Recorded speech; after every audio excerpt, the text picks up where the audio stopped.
गुरु बिन माला फेरते, गुरु बिन देते दान, गुरु बिन दोनों निष्फल हैं, जय पूछो वेद पुराण।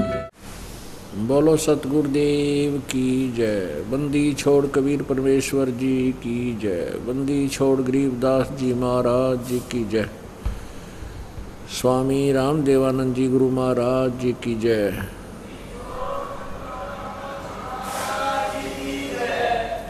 सर्व संतों की जय, सर्व भक्तों की जय, धर्मी पुरुषों की जय, श्री काशी धाम की जय, श्री छुडानी धाम की जय, श्री क्रोथा धाम की जय, श्री बरवाला धाम की जय। सत साहिब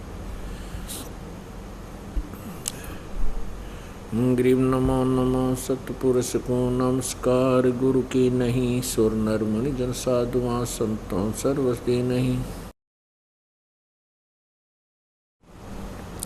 सतगुरु साहेब संत सब दंडोतम प्रणाम। आगे पीछे मध्य हुए तिनको जा कुर्बान। नराकार निर्विषम काल जाल भय भंजनम निर्लेपम निज निर्गुणम अकल अनुबेशुंधनम। सोहम सुरति समाप्तम सकल समाना निर्तलय उज्ज्वल हिरंबर हरदमम बेपरवा अथा है वार पार नहीं मध्यतम।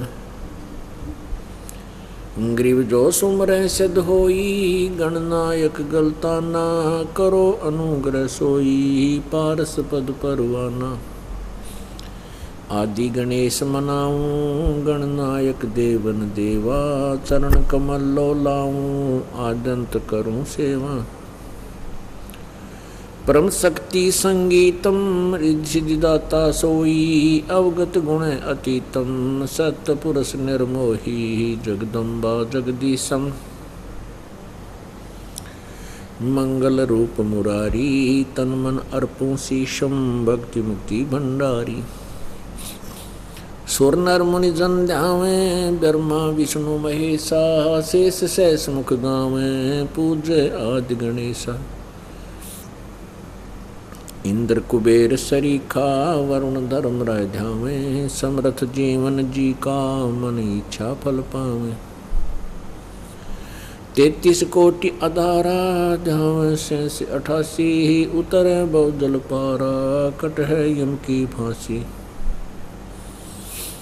33 कोटि अधारा ध्यावें से 88 उतरे बहुजल पारा कट है यम की फांसी। सत साहिब कर जोरूं विनती करूं धरूं चरण पर शीशे। गुरु जी राम देवानंद जी महाराज जी ने दियो नाम बख्शीश।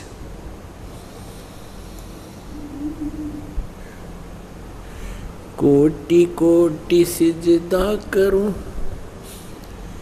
कोटि कोटि प्रणाम। चरण कमल में राखियो मैं बांधी जाम गुलाम।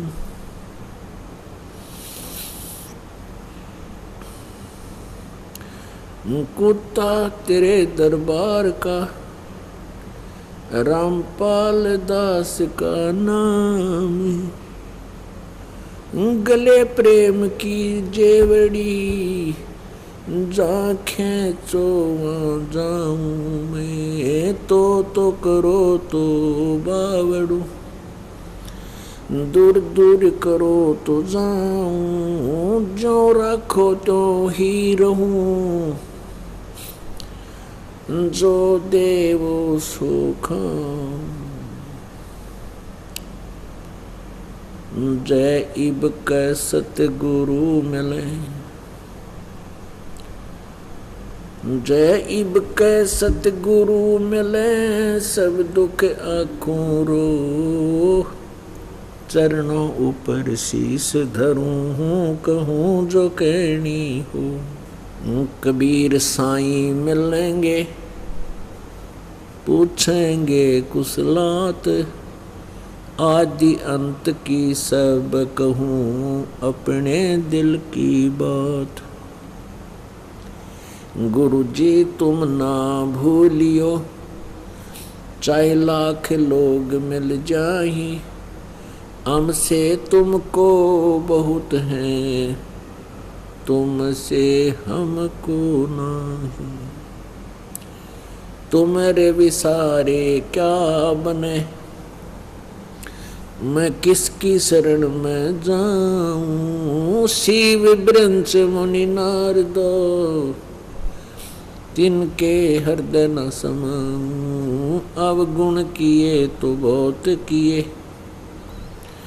करत न मानी हारे। बावे बंदा बख्श दियो, बावे गर्दन उतारे। अवगुण मेरे बाप जी,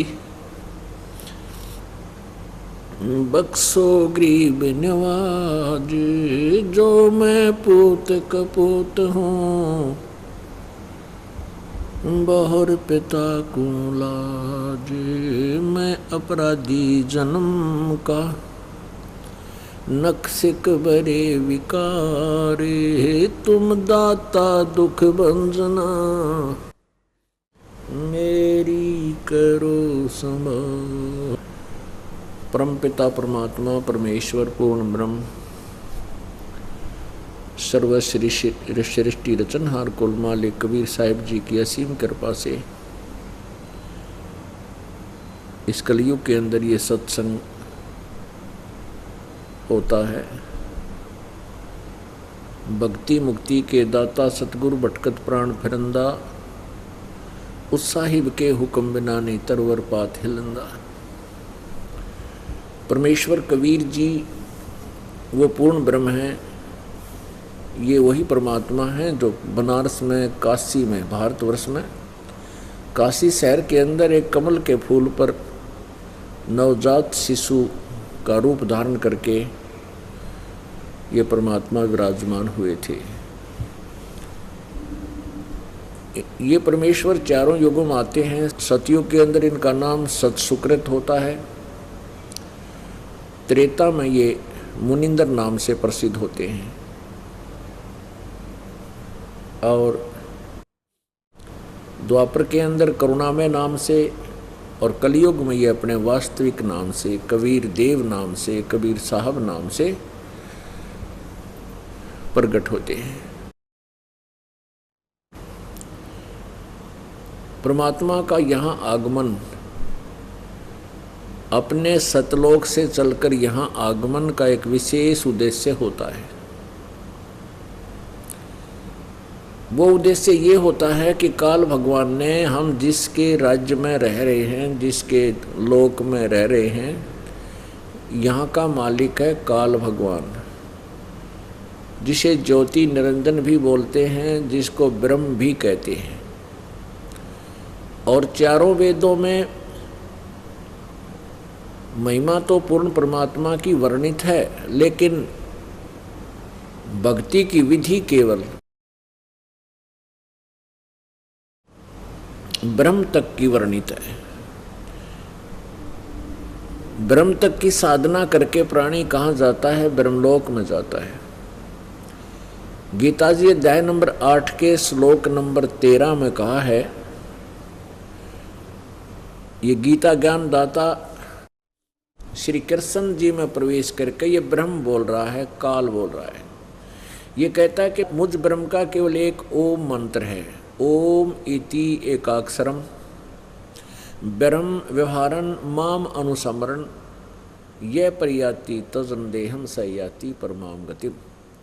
मेरा एक ओम मंत्र है मुझ ब्रह्म का एक ओम अक्षर है।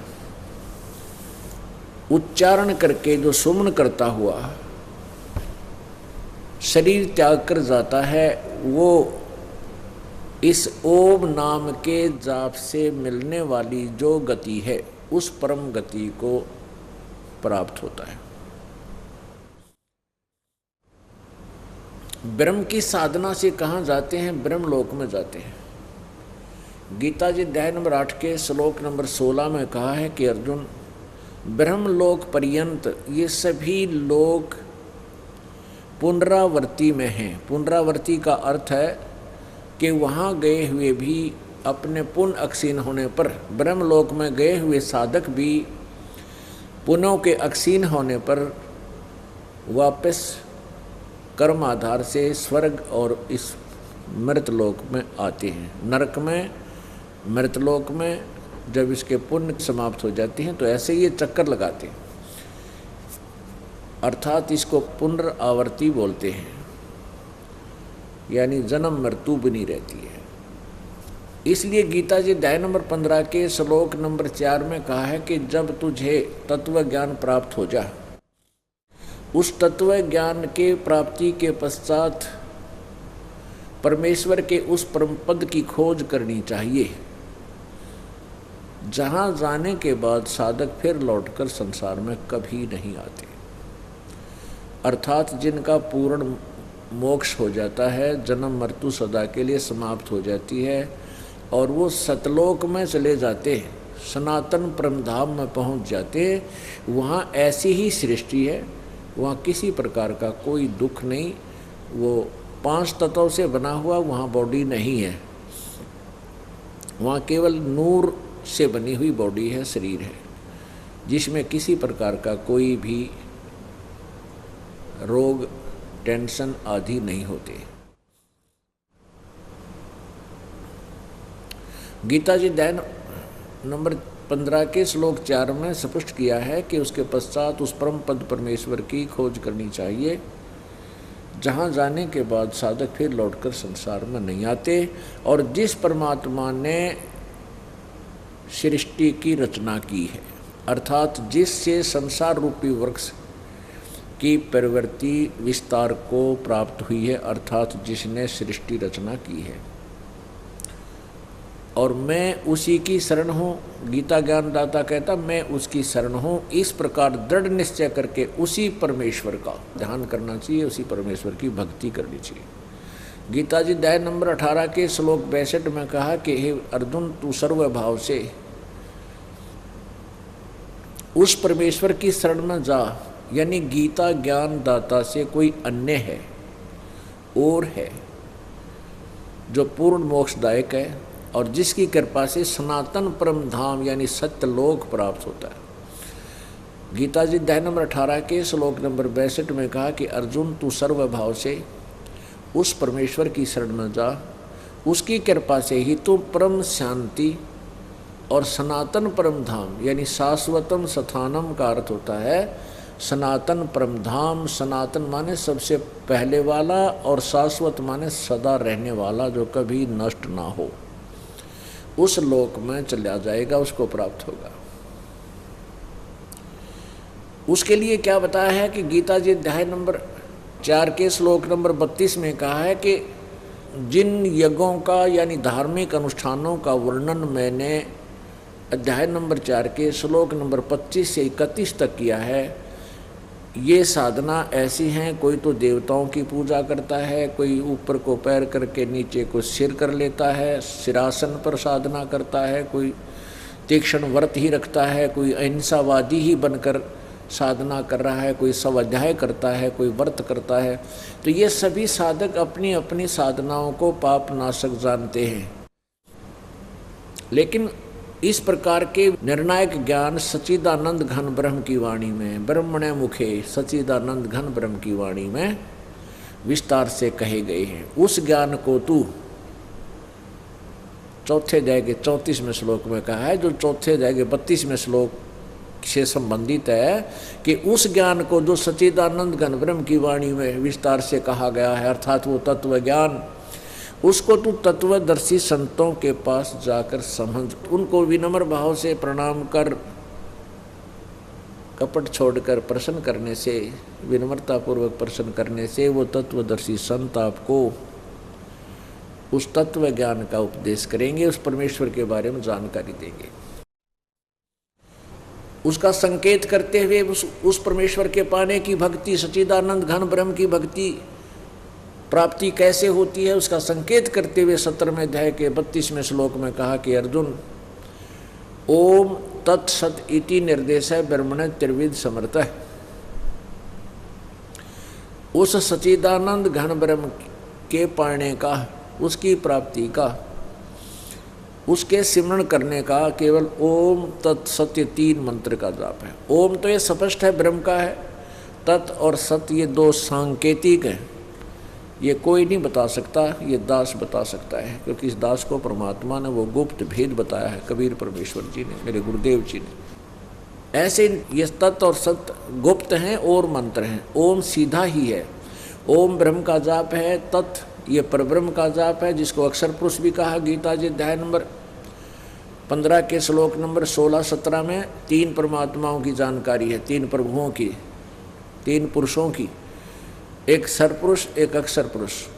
और 17वें श्लोक में कहा कि उत्तम पुरुष है तू अन्य परमात्मा इति उदारते, वो श्रेष्ठ परमात्मा वास्तविक प्रभु तो इन दोनों से कोई और है, सरपुरुष और अक्षर पुरुष से, जो परमात्मा कहलाता है, कहा जाता है। और वही तीनों लोकों में प्रवेश करके सबका धारण पोषण करता है, स अव्यय ईश्वर है, वो वास्तव में अविनाशी परमात्मा है। पुण्यात्माओं, परमेश्वर अपने सच्चिदानंद घन की वाणी में, कबीर वाणी में पहले ही बताया करते थे, चारों युग में संत पुकारे और कोक कहा हम हेल रे, हीरे माणक मोती बरसे ये जग चुगता डेल रे। ओहो, परमात्मा कहते हैं कि 4 युगों में मैं आया और आवाज़ लगा लगा के, रुके मार मार के, ऊंची आवाज़ में गरज गरज के मैंने अपने इस यथार्थ ज्ञान को बताया। लेकिन काल के द्वारा भ्रमित ज्ञान के आधार पर ये भोली आत्माएं मुझे और मेरे ज्ञान को पहचान नहीं सकी। फिर जिन संतों को मैं मिला आकर के, जिन महापुरुषों को, महान आत्माओं को, वरेण्यम पुरुषों को, श्रेष्ठ आत्माओं को मैंने अपने से परिचित करवाया, जिन महापुरुषों को मेरा साक्षात्कार हुआ, उन्होंने भी मेरी महिमा का आवाज़ लगाकर, रुक के मार मार के, ऊंची आवाज़ में हेला दे दे के कहा परमात्मा की वाणी में, चारों युग में संत पुकारे और कूक कहा हम हेल रे, हीरे माणक मोती बरसे ये जग चुगता डेल रे। तत्व ज्ञान मोक्ष रूपी हीरे और मोतियों की हम वर्षा कर रहे हैं, यथार्थ ज्ञान की, यथार्थ नाम भक्ति विधि की, और आवाज़ लगा लगा कर बोल रहे हैं। लेकिन ये भ्रमित आत्माएं डले ढो रहा है, डले इकट्ठे कर रहा है, कंकर पत्थर इकट्ठे कर रहा है। ये जन्म और मृत्यु 84 लाख योनियों में भ्रमने की साधनाएं करके ये डले ढो रहा है, यानी कंकर पत्थर इकट्ठे कर रहा है। परमेश्वर कबीर जी कहते हैं, 16 शंख पर हमरा तकिया, गगन मंडल के जिंदा, हुक्म हिसाबी हम चल आए, काटन यम का फंदा। अमर करूं सतलोक पठाऊं, ताते बंदी छोड़ कहाऊं, बंदी छोड़ हमारा नामम, अजर अमर है अस्थिर ठामम। ओह, सिंपल लैंग्वेज में कितनी प्यारी भाषा बोली है परमात्मा ने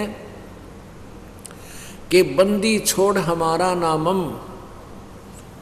हमारा नाम बंदी छोड़ है। किस लिए? अमर करूं सतलोक ले जाऊं, ताते बंदी छोड़ कहाऊं।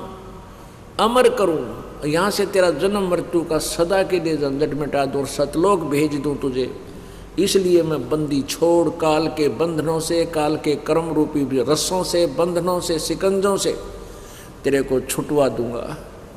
काल ने हमें कर्म प्रदान करके जैसा कर्म करेगा वैसा फल मिलने के आधार से हमें यहीं रोक रखा है। परमात्मा कहते हैं कि शुभ कर्मों के कारण तुम ब्रह्म लोक चले जाते हो, स्वर्ग लोक चले जाते हो, वहाँ पुण्यों को क्षीण करके फिर 84 लाख योनियों में धक्के खाते हो, और फिर पाप के आधार से नरक जाते हो, फिर 84 लाख प्रकार के प्राणियों के शरीरों में कष्ट उठाते हो। अब परमात्मा कहते हम बंदी छोड़ हैं। कैसे हैं? कि तुम्हारे पुण्य जो होंगे उनको सुरक्षित रखेंगे और तुम्हारे पापों को नाश कर देंगे। जब तुम्हारे पाप नष्ट हो जाएंगे, पुण्य बढ़ जाएंगे, तो हम इसका प्रतिफल इस काल के लोक में प्राप्त नहीं करेंगे, हम सतलोक में जाएंगे, इसका ऋण उतार देंगे। ये खुद भी कहता गीता जी अध्याय नंबर 18 के श्लोक नंबर 66 में कि सर्वधर्मान परित्यज माम एकम शरणम व्रज अहम तवा सर्व पापेभ्यो मोक्षामि मा शुच। गीता ज्ञानदाता काल कहता है कि मेरे सतर के ओम नाम का जाप और ये यज्ञ आदि जो तू करता है, इन सब का फल मुझे छोड़ दे, ये सब पूजाएं मेरे में छोड़ दे, मैं तुझे ऋण मुक्त कर दूंगा, पाप मुक्त कर दूंगा, तुझे 84 लाख योनियों में नहीं डालूंगा, नरक में नहीं डालूंगा। एकम शरणम व्रज, एकम माने जिसके बराबर दूसरा ना हो, अद्वितीय परमात्मा सर्वशक्तिमान सर्वेश्वर महेश्वर, उस कबीर देव की शरण में जा। उसके लिए फिर बताया है किसी संत की तलाश कर। अपने आत्माओं परमात्मा कहते हैं कि अजर अमर है अस्थिर ठामम, अमर करूं सतलोक पठाऊं और ताते बंदी छोड़ कहां। इसलिए मैं बंदी छोड़ कहलाता हूं, क्योंकि यजुर्वेद अध्याय नंबर 5 के मंत्र नंबर 32 में कहा है कि कबीर अंगारी असी और बम्भारी अवेसुरसी। अंगारी माने पापों का शत्रु, अरि माने शत्रु, अग माने पाप, पापों का पाप नाश करने वाला कबीर असी, वो कबीर है, कबीर देव है, कबीर साहब है। और बम्भारी माने बंधनों का शत्रु, बम्भारी बंधनों का शत्रु यानी कर्म के बंधन को काटने वाला वो कबीर है। और रतधामा सवर ज्योति रतधामा आसी, लास्ट में लिखा इस मंत्र के, वो सतलोक में रहने वाला है वो परमात्मा कबीर असी। सवर ज्योति माने स्वयं प्रकाशित, उसका लोक और स्वयं प्रकाशित परमात्मा है वो रतधामा असी, यानी रतधाम माने सतलोक, सतलोक में रहता है, सतलोक वाला है, सतलोक सहित है। पुण्यात्मा परमेश्वर कबीर जी की वाणी को हम महत्व नहीं दे पाए, क्योंकि हम अपने सदग्रंथों, जिनको हम सदग्रंथ मानते थे, पवित्र चारों वेद, ऋग्वेद, यजुर्वेद, सामवेद और अथर्ववेद, इनको हम बहुत ही प्रमाणित सदग्रंथ मानते थे। प्रत्येक हिंदू धर्म के प्राणी के मुख के ऊपर ये समाया हुआ है, वेदों जैसा ज्ञान नहीं। और दूसरे फिर श्रीमद् भगवत गीता जी, श्रीमद् भगवत गीता जी चारों वेदों का सारांश है, जो भगवान ब्रह्म ने ही श्री कृष्ण में प्रवेश करके भूत की तरह, प्रेत की तरह प्रवेश करके बोला है। और उसमें कुछ थोड़ी सी अपनी भी अटकल लगाई है, लेकिन वेदों का ज्ञान है ये परमेश्वर पूर्ण ब्रह्म द्वारा दिया गया था। श्री ब्रह्म के अंदर ज्योति निरंजन के अंतःकरण में जैसे फैक्स कर दिया करें, ऐसे कर दिया गया था, वो इसने जो का त्यों बोला है। फिर वेदों का ज्ञान इसने स्वयं बोला है गीता जी के रूप में, सारांश रूप में। और उसके बाद पवित्र हिंदू धर्म के अनुयायी पवित्र 18 पुराणों को भी समांतर आदर की दृष्टि से और देखते हैं तथा उनको भी ऑथेंटिक मानते हैं, वास्तविक ज्ञान युक्त मानते हैं। आज उन्हीं सदग्रंथों ने ये सिद्ध कर दिया कि वो परमात्मा कोई और है और वो कबीर है, वो अपने लोक से चलकर आता है। जैसे गरीबदास साहिब जी को मिले, गरीबदास साहिब जी को मिले गांव छुडानी में, जिला झज्जर में है, हरियाणा के अंदर। तो उन्होंने क्या बताया कि अलल पंख अनुराग है, सुन मंडल रे थीर, दास गरीब उधारिया, मोए सतगुरु मिले कबीर। परमात्मा गगन मंडल से उतरे, ओह, यानी गगन मंडल से, आकाश से परमात्मा मेरे पास आए और मुझे यथार्थ ज्ञान दिया। अब ये तो वाणी है कबीर जी और उनके संबंधित जो परमात्मा को समझा जिन महापुरुषों ने परमात्मा का साक्षात्कार किया और सतलोक यानी उस रत धाम को, उस सनातन परम धाम को जिन्होंने आँखों देखा, उन महापुरुषों की वाणी में भी ज्यों का त्यों वर्णन है। अब हमने ये देखना है कि वो वर्णन यदि वेदों में भी हो तो फिर कहना ही क्या, फिर तो हमने स्वीकार करने में आनाकानी नहीं बनेगी और ना ही बननी चाहिए बुद्धिमान को। जो ज्ञान हम सत्य मानते हैं कि वेदों और गीता जी पुराणों में जो लिखा वो सच्चा है, और उस ज्ञान को आज हम स्वयं पढ़ सकते हैं, क्योंकि पहले तो हमारे पूर्वज अशिक्षित थे और संस्कृत भाषा के जानने, पढ़ने, बोलने का अधिकार केवल एक वर्ग को था, जिसको ब्राह्मण बोलते थे। और वो ब्राह्मण वर्ग वेदों को और गीता जी को, पुराणों को ठीक से समझ नहीं सका। हालांकि व्यास जी 18 पुराणों के राइटर हैं, श्री वेद व्यास जी, वो भी पुराणों के ज्ञान से पूर्ण परिचित नहीं थे, राइटर अवश्य थे। राइटर का क्या अर्थ होता है कि ये आध्यात्मिक शक्ति ऐसी होती है जैसे काल भगवान ने गीता जी बोली थी रणस्थल पर, और बाद में वेद व्यास जी में प्रवेश करके वो लिपिबद्ध कर दी 18 अध्याय बना के।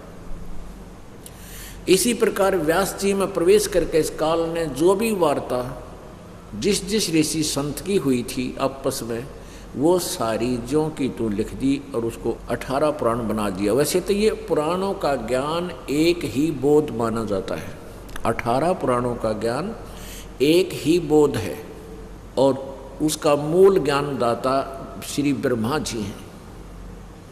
ब्रह्मा जी से सुनकर ज्ञान आगे ऋषियों ने आपस में कुछ अटकलें लगाई, एक दूसरे से प्रश्नोत्तरी की, और फिर अपना अनुभव जोड़ दिया। उस ऋषि के नाम से फिर वो ज्ञान बढ़ता चला गया। जैसे विष्णु पुराण का ज्ञान श्री पाराशर जी ने बोला और कुछ अपना अनुभव, कुछ ब्रह्मा जी से सुना हुआ। ऐसे ही इनके अलग अलग वक्ता हैं, लेकिन राइटर एक ही है।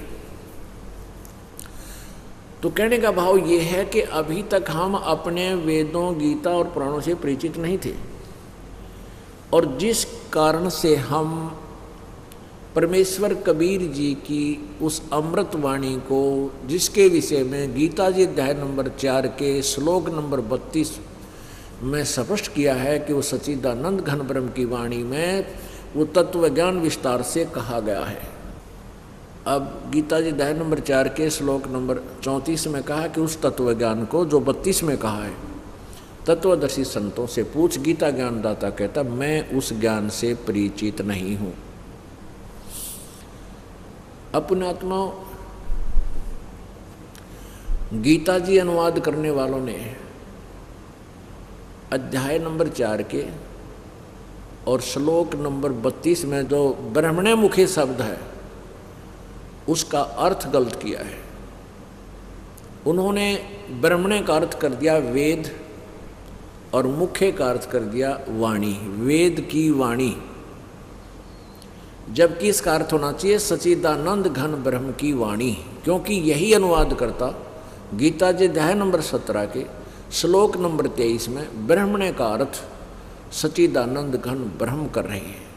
तो यहाँ ये विचलित हो गए, क्योंकि ब्रह्म का अर्थ वेद नहीं हो सकता। जैसे ब्रह्म माने भगवान, परमात्मा, प्रभु, पुरुष, और वाणी और वेद जो होते हैं वो परमात्मा का विधान है। जैसे हमारे देश का संविधान है, हमारे देश का संविधान है और उसका संविधान को लागू करने वाला, मेंटेन करने वाला राजा होता है। यदि राजा का अर्थ कोई संविधान करता है तो व्यक्ति विचलित है, उस लेख को समझ नहीं रहा जहाँ पर ऐसी कोई व्याख्या है। तो ब्रह्म तो समझो प्रभु है, ब्रह्म का अर्थ वेद करना न्याय संगत नहीं है, ये इनकी नासमझी है, अज्ञानता है। तो यहाँ इन्होंने ब्रह्मणे का अर्थ वेद लिख दिया है, वेद नहीं होना चाहिए। यहाँ पर सच्चिदानंद घन ब्रह्म की मुख्य माने उनके मुख द्वारा, मुखारविंद से उच्चरित वाणी, उसको मुख्य वाणी, सच्चिदानंद घन ब्रह्म के मुख से उच्चरित वाणी में, अर्थात कबीर वाणी में विस्तार से कहे गए हैं। उस ज्ञान को समझो, तत्वदर्शी संतों के पास जाकर समझो। अपने आत्मा यदि यही बात वेदों में मिल जाए कि वो परमात्मा अपने निज धाम से आता है, अमर धाम में रहता है, मुक्ति धाम में रहता है और वहाँ से चलकर आता है और श्रेष्ठ भक्तों को मिलता है, श्रेष्ठ अच्छी आत्माओं को मिलता है, तो फिर हमें परमेश्वर के ज्ञान को समझने में देरी नहीं लगेगी। पुण्यात्मा, इस काल भगवान ने इस अध्यात्म ज्ञान को इतना जटिल बनवा दिया। अज्ञानी संत महंत और ऋषि वेद के जो ना वेदों से परिचित थे, ना वो पुराणों से परिचित थे, ना गीता जी से परिचित थे, केवल दंत कथा लोक वेद सुना के हमें शास्त्र विपरीत ज्ञान से ओत प्रोत कर दिया। उस झूठे ज्ञान को सुनते सुनते हम इतने रंग गए, उस झूठे ज्ञान पर हमें पूर्ण दृढ़ विश्वास हो गया, क्योंकि प्रत्येक व्यक्ति ने एक ही प्रकार का ज्ञान दिया, एक ही जैसी बातें कही, तो प्रत्येक व्यक्ति सुनता सुनता सेट हो गया कि ऐसा ही है। अब हम अपने सदग्रंथों को स्वयं पढ़ने योग्य हो गए। एक बार तो हमें लगता है कि शायद ये रामपाल झूठ बोल रहा है, और जब ये दास आपको दिखाता है, देखिएगा आपकी गीता जी में, देखिएगा आपके पुराणों में, देखिएगा आपके वेदों में, देखिएगा आपके कुरान और बाइबल में, तो बुद्धिमान समाज को स्वीकार करना पड़ेगा, क्योंकि अभी तक हम अपने सदग्रंथों से अपरिचित रहे। आप जी को वेदों में प्रमाण दिखाते हैं कि वो परमात्मा पूर्ण ब्रह्म, सच्चिदानंद घन ब्रह्म, परम अक्षर ब्रह्म जिसको बोला जाता है, वो अपने सतलोक में तीसरे मुक्ति धाम में रहता है, वहाँ से चलकर यहाँ आता। उसका नाम कबीर है और वो कबीर वाणी द्वारा अपने ज्ञान को बोलता है। देखिएगा ऋग्वेद मंडल नंबर 9,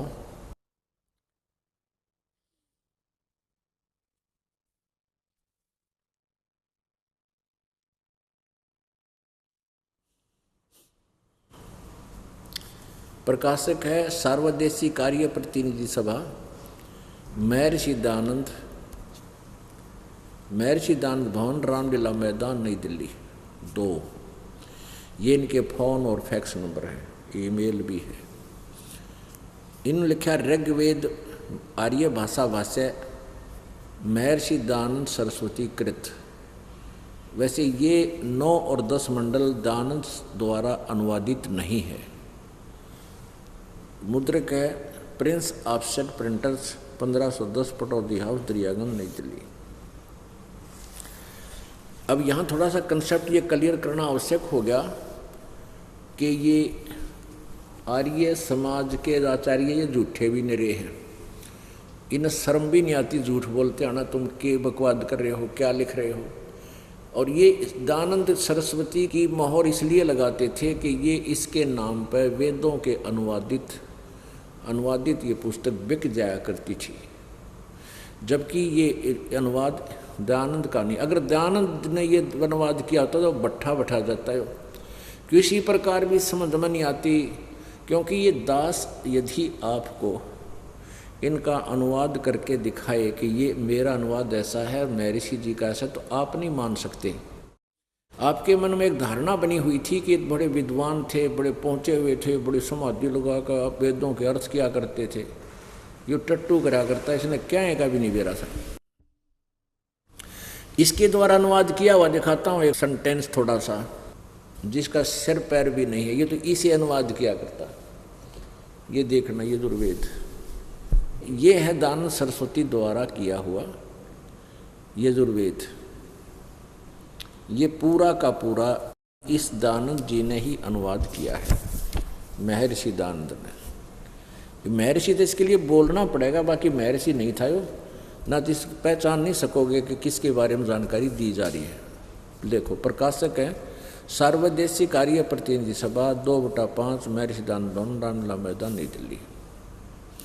यजुर्वेद आर्य भाषा भाष्य संपूर्ण 40 अध्याय, यानी पूरा का पूरा महर्षि दयानंद सरस्वती कृत। ये ठीक है, अनुवाद इसने किया है। मुद्रक हैं Prince offset printers 1510 Pataudi house Daryaganj नई दिल्ली। इतने ये फ़ोन नंबर है। ये किसे अनुवाद किया करता है? देखो 5वें अध्याय का और प्रथम मंत्र देखिएगा।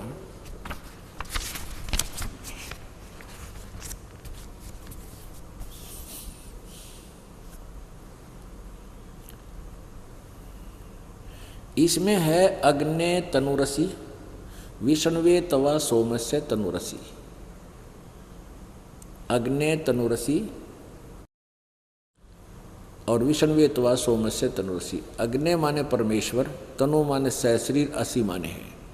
विष्णवे माने धारण पोषण करने के लिए, तवा माने आप जी का यानी उस परमेश्वर, सोमस्य माने अमर पुरुष का, तनु माने शरीर, असी माने है। इसका सीधा सा अर्थ ये बनता है। लेकिन इस महापुरुष ने क्या किया है? इसका अर्थ हे मनुष्यों तुम लोग जैसे मैं। अब मनुष्य और लोग दो हो गए, मनुष्य कह ले चाहे लोग कह ले, एक के बात है। हे मनुष्यों तुम लोग जैसे मैं, जो हवि बिजली प्रसिद्ध रूप अग्नि के शरीर के समान है। बता कोई बात हुई या? सीधा सा अर्थ था अग्ने तनुरसी। अग्ने माने के लिखा बिजली प्रसिद्ध रूप और तनु माने शरीर, असी माने है। ये तो बिल्कुल ठीक है। तनु माने शरीर, असी माने है और अग्नि माने परमेश्वर। इन्होंने 100 जगह लिख रखा अग्नि माने परमेश्वर, लेकिन यहाँ अपनी उस सत्यार प्रकाश वाली और अनुभव की सोच को, उस अज्ञान को परखने के लिए यहाँ नहीं लिखा परमेश्वर। तो ऐसा अनुवाद था इसका, कहीं सिर पैर नहीं किसी सेंटेंस का इसके द्वारा किए गए अनुवाद का। ये अनुवाद किया है ऋग्वेद का अनुवाद 1 से 6 मंडल तो महर्षि दानंद ने किया है। 7 से लेकर 10 तक ये एक और आचार्य ने किया है जो आर्य समाज से संबंधित है। ये देखिएगा ऋग्वेद भाषा भाष्यम, इसने ठीक लिखा है। भाषाकार हैं ऋग्वेद के महर्षि दानंद सरस्वती, मंडल 1 से 6 बस। और श्रीपाद दामोदर 7 लेकर मंडल 7 से 10, ये पूरे आर्य समाजियों को मान्य है। ये कहाँ से छपा है? ऋग्वेद भाषा भाष्य महर्षि दानंद सरस्वती, दानंद संप्रण, ये आर्य समाजी का ही किया हुआ है। संपादक दानंद अर्पण और विश्व मानव उत्थान परिषद पंजीकृत 40/5 सामुदायिक केंद्र पूर्वी कैलाश नई दिल्ली से। 7 से 10, 7, 8, 9, 10 ये ऋग्वेद के मंडलों का अनुवाद महर्षि दानंद का नहीं है। इसलिए इनमें कुछ सत्यता हमें इन्हीं के द्वारा अनुवाद में प्राप्त होगी।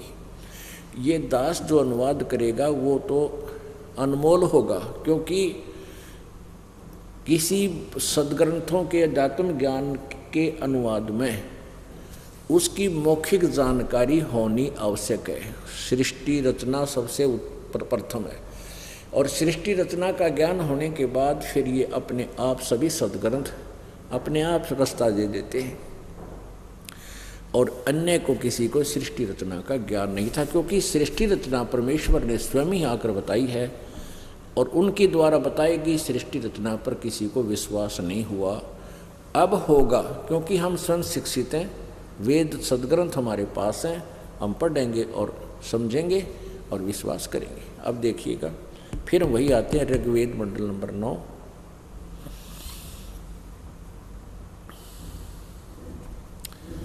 ये दानंद सरस्वती द्वारा नहीं अनुवादित है, फिर भी ये प्रकाशक यही हैं आर्य समाज वाले और ये मान्य है इनको। प्रकाशक हैं सार्वदेशी कार्य प्रतिनिधि सभा, महर्षि दान भवन, रामलीला मैदान, नई दिल्ली।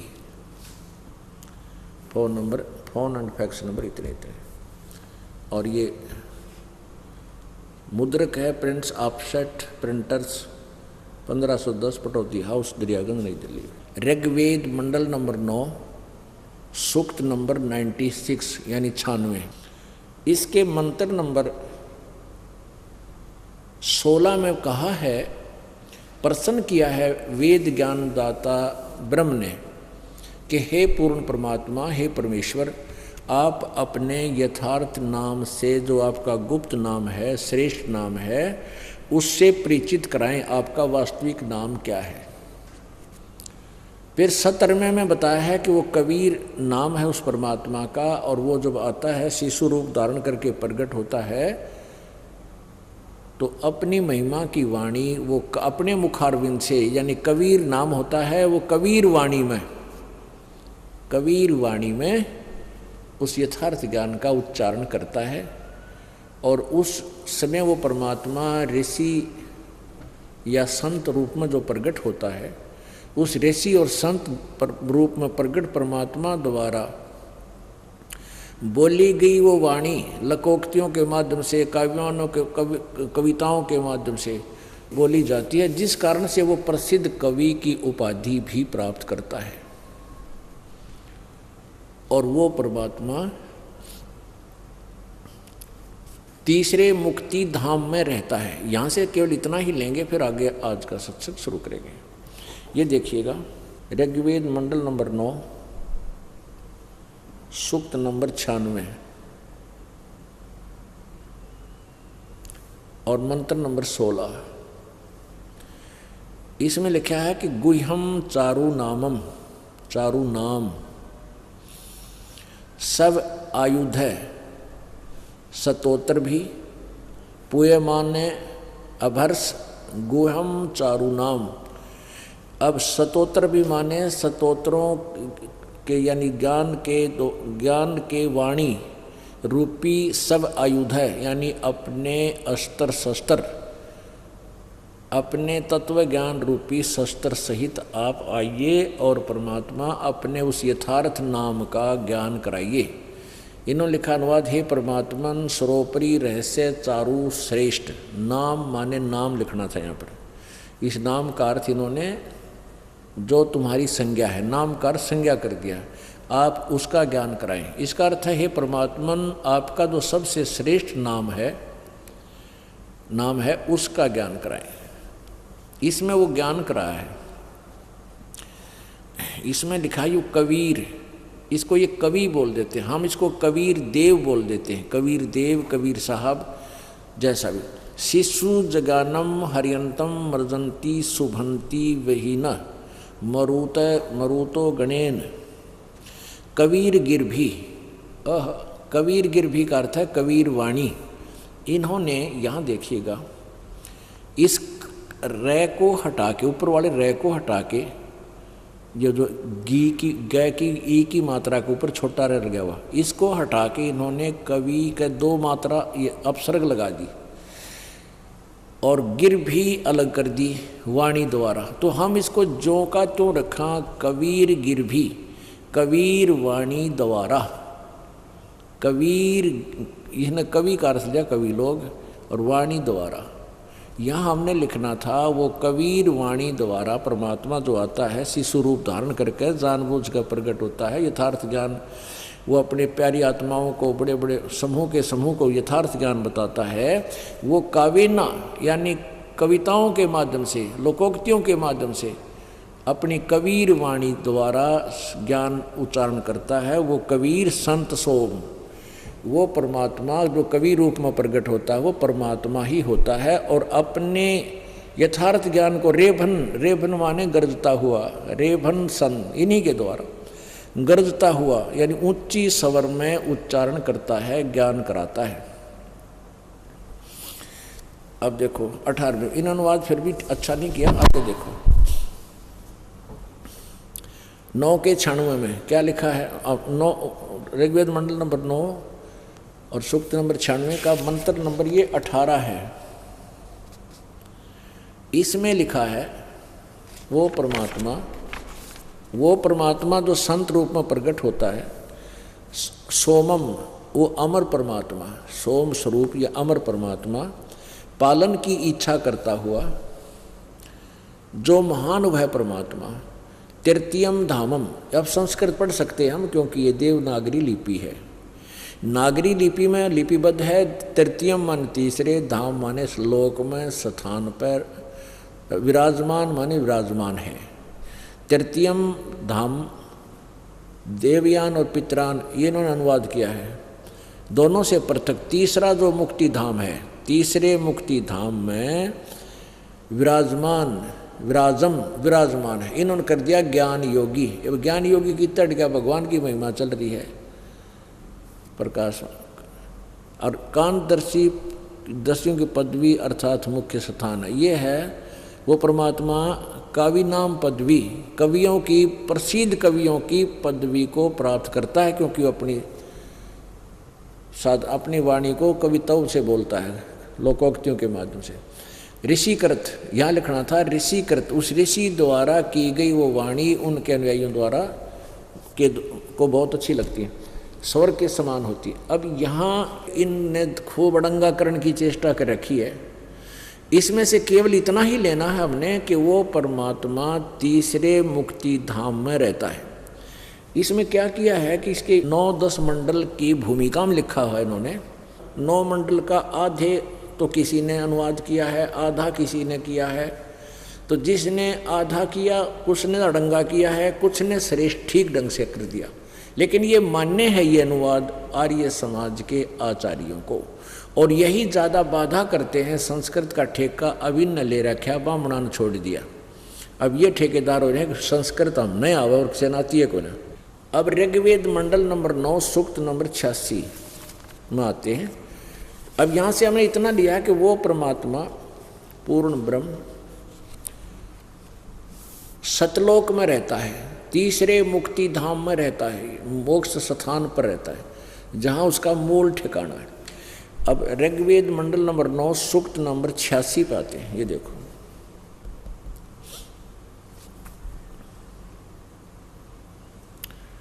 ऋग्वेद मंडल नंबर 9 सूक्त नंबर 86, इसका मंत्र नंबर 26।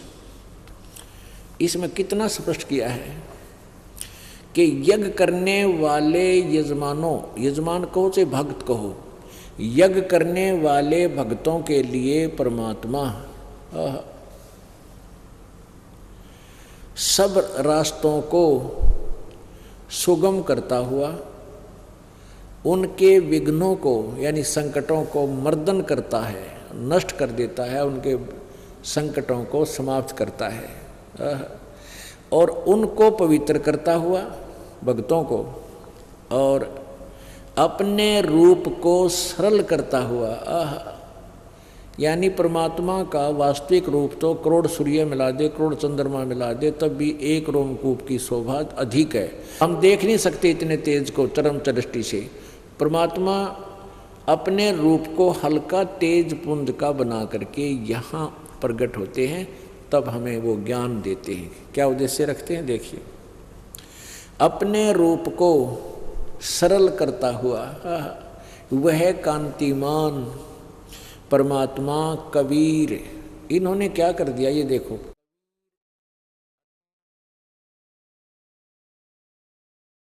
यो कबीर अत्यों का जो अर्थ है इन्होंने कवि कर दिया। हम यहाँ लिखते हैं वो कबीर देव, कबीर देव विद्युत के समान, यानी बहुत शीघ्र चलने वाले की तरह क्रीड़ा करता हुआ। जैसे बिजली चमकती है ना, आकाश की बिजली सेकंडों में जमीन पर आ जाती है, विद्युत के समान क्रीड़ा करता हुआ और वर्णीय पुरुषों को प्राप्त होता है, श्रेष्ठ भक्तों को, श्रेष्ठ व्यक्तियों को मिलता है। जैसे गरीबदास जी को मिला, जैसे गरीबदास साहिब जी को छुड़ानी गांव में मिले जिला झज्जर हरियाणा में, और जैसे मुल्कदास जी को मिले, जैसे दादू साहिब जी को मिले, जैसे घीसा दास साहिब जी को खेखड़ा में मिले उत्तर प्रदेश में, और इस प्रकार नानक साहिब जी को बेई नदी पर मिले वो परमात्मा सतलोक से चलकर, सचखंड से चलकर आकर के। तो ये वेद भी आज गवाही दे रहे हैं कि वो पूर्ण परमात्मा जो तीसरे मुक्ति धाम में रहता है, वो शाश्वत स्थान में रहता है, वहाँ से गति करके बिजली की चमक, जैसे आकाशीय बिजली की स्पीड इतनी स्पीड से नीचे आता है और अपने प्यारे भक्तों को मिलता है। वो आगे देखो, अब ऋग्वेद मंडल नंबर 9 सूक्त 86 और मंत्र नंबर अब हम आपको 27 दिखाते हैं। प्रेम की वे सैकड़ों धाराएं जो नाना रूपों में स्थिति को लाभ कर रही हैं वे परमात्मा को प्राप्त होती हैं। ये अर्थ वैसे वास्तव में कुछ और है, फिर भी हम अपने मतलब का लेते हैं। प्रकाश पुंज परमात्मा को बुद्धि वृत्तियां विषय करती है। जो परमात्मा ध्रुवलोक के और तीसरे पृष्ठ पर विराजमान है। यहाँ ये देखना कि वो परमात्मा कहीं एक देशीय है, एक स्थान पर रहता है, ध्रुवलोक के तीसरे पृष्ठ पर विराजमान है, वहाँ रहता है। अब आगे देखो, देखिएगा ऋग्वेद मंडल नंबर 9 सूक्त नंबर 82 और यहाँ देखिएगा मंत्र नंबर 1 में स्पष्ट किया है। जो सर्वोत्पादक प्रभु प्रकाश रूप सद्गुणों की वृष्टि करने वाला और पापों के हरने वाला यानी पाप नाशक, पाप नष्ट करने वाला है, वह राजीव राजा के समान, राजीव राजा के समान दर्शनीय है। और वह पृथ्वी आदि लोक लोकांतरों के चारों ओर शब्दमान हो रहा है। वह वर्णीय पुरुषों को यानी श्रेष्ठ आत्माओं को जो दृढ़ भक्त हैं, जो दृढ़ भक्त है उसको पवित्र करता हुआ प्राप्त होता है। कैसे होता है? जिस प्रकार विद्युत यानी बिजली स्नेह वाले स्थानों को आधार बनाकर प्राप्त होती है। अब देखो कितना स्पष्ट किया है कि जैसे पहले कहा करते भाई आकाश की बिजली कांसी के बर्तन पर गिरा करे, धातु है कांसी, पहले थाली बेले कटोरे गिलास ये कांसी धातु के होते थे, अब तो ये स्टील के हो गए। तो उससे उसका कोई लिंक है, उसी के ऊपर बिजली गिरती थी। तो ऐसे ही इसमें वेद में लिखा है कि वो परमात्मा जिस अपने भगत से उसका विशेष संपर्क है, जहाँ वो आ सकता है, जिसको मिलने योग्य है, जो उसी स्नेह वाले जैसे उस दृढ़ भगत को मिलता है, वो फिर उसकी महिमा आगे परमात्मा द्वारा बताए गए ज्ञान को आगे सुनाता है। ये स्पष्ट वेद कर रहे हैं, वो परमात्मा तीसरे मुक्ति धाम तक चल कर आता है, अपने सतलोक से चलकर आता है और वहाँ से फिर अपने श्रेष्ठ भक्तों को मिलता है।